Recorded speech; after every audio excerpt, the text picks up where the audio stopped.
Oltinchi fazilat Ramazon Rasululloh sallallohu alayhi vasallam bilan birga haj qilish savobini topiladigan oy. Subhanalloh. Rasululloh sallallohu alayhi vasallam bilan birga haj qilish bu qanday baxt. Lekin bu baxtga siz bilan biz hozir endi erisha olmaymiz. Bu baxtga o'sha 3 asr, 3 saodat asridan keyin kelgan, ya'ni avval boshlab aniqrog'i Rasululloh sallallohu alayhi vasallam zamonlaridan keyin kelgan musulmonlar endi bu baxtga yetisha olmaydilar. Alloh Rasululloh bilan hamroh bo'lish, u kishi bilan hamzamon bo'lish, zamondosh bo'lish, hamnafas bo'lish, yelkadosh bo'lish, safdosh bo'lish yoki hamsafar bo'lishdek baxtni o'zining yaxshi ko'rgan bandalariga, alohida bandalariga nasib etgan. Ular o'sha baxtni oldilar, ular ketdilar. Endi bu yoqda qolganlarga bu narsa yo'q. Lekin inson buni o'ylab biroz mahzun bo'ladi. Rasulullohni juda ham yaxshi ko'radigan odamlar buni o'ylab xafa bo'ladilar, yig'laydilar. Lekin Alloh taolo yana bandasiga mehribon, bandasiga Alloh xafa bo'lmagandan siz agar u zamonda Rasululloh bilan birga yashashdek baxtga muyassar bo'la olmagan bo'lsangiz ham, lekin o'sha baxtning savobini topishingiz mumkin. O'sha ulug' fazilatni siz hosil qila olasiz.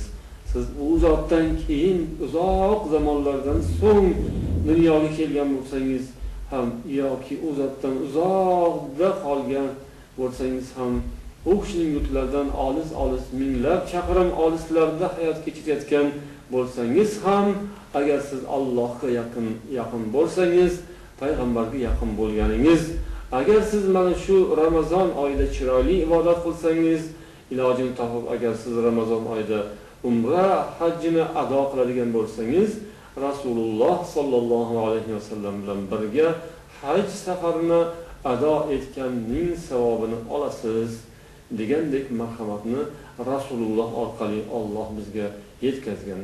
Rasululloh sallallohu alayhi vasallam muttafaqun alayhi hadislarida umratun fi Ramazon ta'dilu hajjatan deganlar. Ramazonda umra qilish hajga barobardir.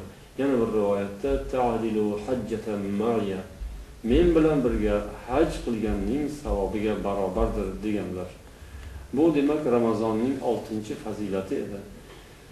Yana biz bugungi suhbatimizda tilga oladigan demak oxirgi fazilat Ramazonning 7-fazilati Ramazon saxovat oyi ekani. Bu oyda haqiqatan saxovat namoyon bo'ladi. Avval boshlab Alloh saxiy zot o'sha saxovati bilan dunyoga mo'minlarga juda ko'p marhamat va rahmatlarni yog'diradi, juda ko'p ne'matlarni ato qiladi. Bu ne'matlarning eng ulug'i Alloh juda ko'plab odamlarni do'zaxdan ozod qiladi, ularning gunohlarini kechiradi. Bu hayotdagi insonlardan ham juda ko'plarni, minglab, balki millionlab musulmonlarning gunohlarini Alloh taolo mana shu saxiy zot ekani uchun kechiradi va ularga jannatni ato qiladi inshaalloh. Va payg'ambarimiz sollallohu alayhi vasallam ham Ramazon oyida saxovatlari nihoyatda jo'sh urib ketishi, jo'sh urganligi haqida rivoyatlar keladi. Rasulullohning o'zlari saxiy zot edilar. U kishining saxovatlari Ramazon oyida yana ham ko'payib ketar edi. Ramazon ana shunday ulug' oyki, bu oyda mu'minlar, chin iymonli insonlar Alloh va Rasulining saxovatidan ibrat oladilar.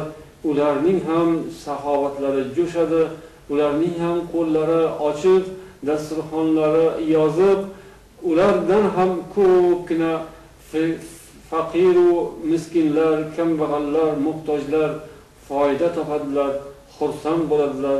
Ramazonda odamlar bir-birlariga ana shunday saxiylik bilan, muruvvat bilan munosabatda bo'ladilar. Shunday fazilat Ramazon oyida. Boshqa oylarda ham saxiylar o'zlarining ishlarini bilib qilaveradilar, ammo Ramazon oyida esa nihoyatda saxovat ko'p jo'sh uradi va hatto baxillar ham saxiylarni ko'rgandan keyin ayniqsa mana shu Ramazonda biroz uyalib bo'lsa ham ular ham saxovat qilishga boshlaydilar.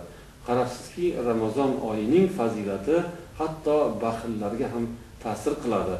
Bu Ramazonning yana bir ulug' fazilatidir. Alloh barchamizga mana shu xislatlardan nasiba olishimizni nasib etsin.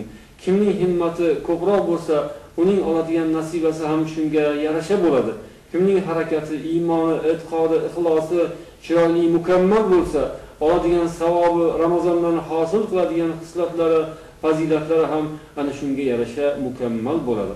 Alloh barchamizni komil insonlardan, komil musulmonlardan va savobi ham mukammal bo'ladigan baxtli insonlardan qilsin. Subhanakallohumma va bihamdik, ashhadu an la ilaha illa anta astaghfiruka va atubu ilayk. Assalomu alaykum va rahmatullohi va barakatuh.